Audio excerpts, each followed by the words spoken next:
नमस्कार दोस्तों, ये video editorial compilation for mains का पार्ट है। आप प्लेलिस्ट में जाके एडिटोरियल की वीडियोस पेपर वाइज और टॉपिक वाइज देख सकते हो। और अगर आप दिसंबर 2019 के बाद की वीडियोस को देखना चाहते हो तो वीडियो के नीचे मौजूद ज्वाइन बटन की सहायता से आप मेंबरशिप को ज्वाइन कर सकते हो। चलिए डिस्कशन स्टार्ट करते हैं। आप जीएस पेपर 2 के इस टॉपिक से और एक अलग से टॉपिक है जीएस पेपर 2 में रिप्रेजेंटेशन ऑफ पीपल एक्ट 1951, उससे भी आर्टिकल को रिलेट कर सकते हो। पहले आप एक क्वेश्चन देखिए। ये ऊपर वाला क्वेश्चन इस बार यूपीएससी ने पूछा था जीएस पेपर 2 में। किसी पीपल रिप्रेजेंटेटिव को रिप्रेजेंटेशन ऑफ पीपल एक्ट 1951 के तहत कौन से ग्राउंड्स पर डिस्क्वालीफाई किया जा सकता है, और अगर किसी रिप्रेजेंटेटिव को डिस्क्वालीफाई कर दिया गया है तो क्या रेमेडीज उपलब्ध हैं उस रिप्रेजेंटेटिव के पास।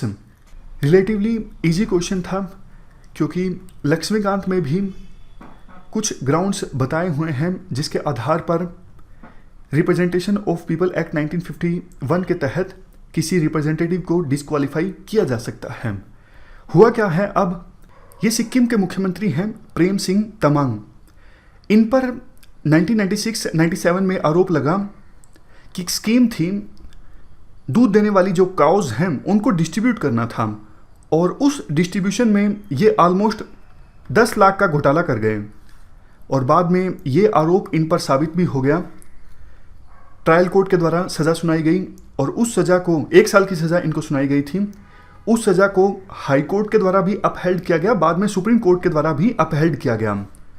तो देखो, रिप्रेजेंटेशन ऑफ पीपल एक्ट 1951 ये कहता है अगर करप्शन के चार्ज में सज़ा हुई है तो 6 साल की डिस्क्वालिफिकेशन होगी। आप ये स्लाइड देखिए। ये रिप्रेजेंटेशन ऑफ पीपल एक्ट 1951 में कुछ ग्राउंड्स हैं। वैसे काफ़ी डिटेल से लिखा हुआ है एक एक सेक्शन के अंदर, लेकिन ब्रॉडली हम देख सकते हैं कि कौन से ग्राउंड्स पर किसी रिप्रेजेंटेटिव को डिस्क्वालीफाई किया जा सकता है।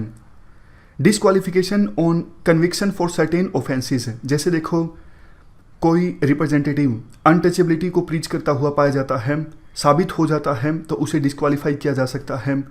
Ground of corrupt practices, corruption का आरोप साबित होने पर डिस्क्वालीफाई किया जा सकता है।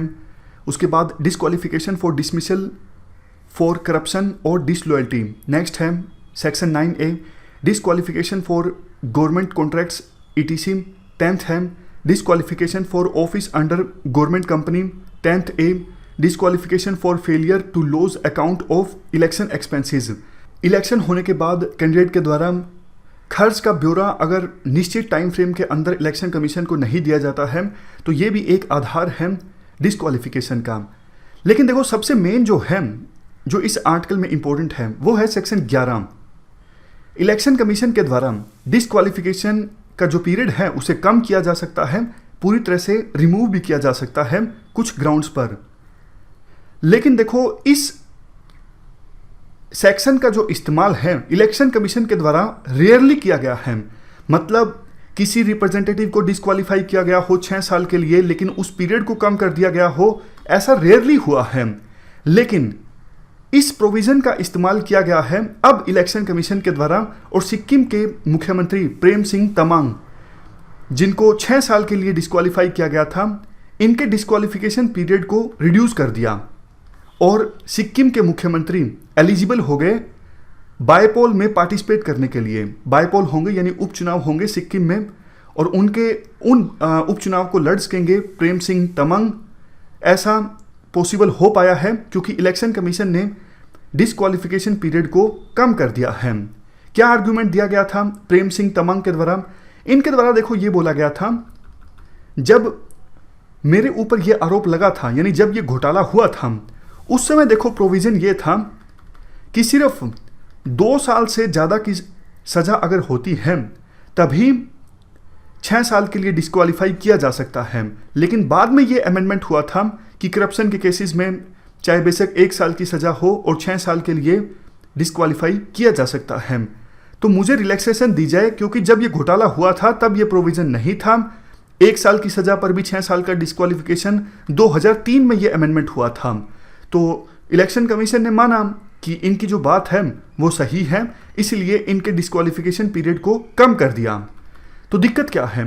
दिक्कत देखो ये है, ऑलरेडी इलेक्शन कमीशन पर आरोप लगता है कि इलेक्शन कमीशन रूलिंग पार्टी यानी बीजेपी का साथ देती है, और ऊपर से इस रेयर प्रोविजन का इस्तेमाल किया गया इलेक्शन कमीशन के द्वारा। मतलब इलेक्शन कमीशन का जो कंडक्ट है वो काफ़ी सस्पिशियस है। बायपोल से एकदम पहले इनके डिस्क्वालिफिकेशन पीरियड को खत्म कर दिया गया, कम कर दिया गया, ताकि ये एलिजिबल हो जाएं उपचुनाव लड़ने के लिए। तो मतलब साफ साफ संदेश जाता है इलेक्शन कमीशन निष्पक्ष रूप से काम नहीं कर रहा है। ये हमारी डेमोक्रेसी के लिए अच्छा नहीं है। नेक्स्ट चीज़ देखो, एक तरफ तो मांग उठती रहती है कि पॉलिटिक्स क्रिमिनलाइज होती जा रही है, ये फेनोमेनन रुकना चाहिए। मतलब साफ छवि के जो लोग हैं वो पॉलिटिक्स में आने चाहिए। ऊपर से करप्शन का आरोप जिस पर साबित हो चुका है उसके लिए इलेक्शन कमीशन नरमी बरत रहा है। मोरली भी ये गलत है, समझ गए? मतलब रूलिंग पार्टी का साथ देना वो एक अलग इशू है, मोरली भी ये गलत है कि वो पर्सन जिस पर करप्शन का आरोप साबित हो चुका है उस पर आप नरमी बरत रहे हो। भैया, आपको उन लोगों को पॉलिटिक्स में आने से रोकना है या फिर नहीं रोकना है जो करप्ट हैं? रोकना है तो आप ऐसे केसेस में नरमी क्यों बरत रहे हो? अब लास्ट में देखो, एक क्वेश्चन आपको अटेम्प्ट करना है। यूपीएससी ने इस बार पूछा था, रिप्रेजेंटेशन ऑफ पीपल एक्ट 1951 के तहत कौन से ग्राउंड्स पर रिप्रेजेंटेटिव को डिस्क्वालीफाई किया जा सकता है?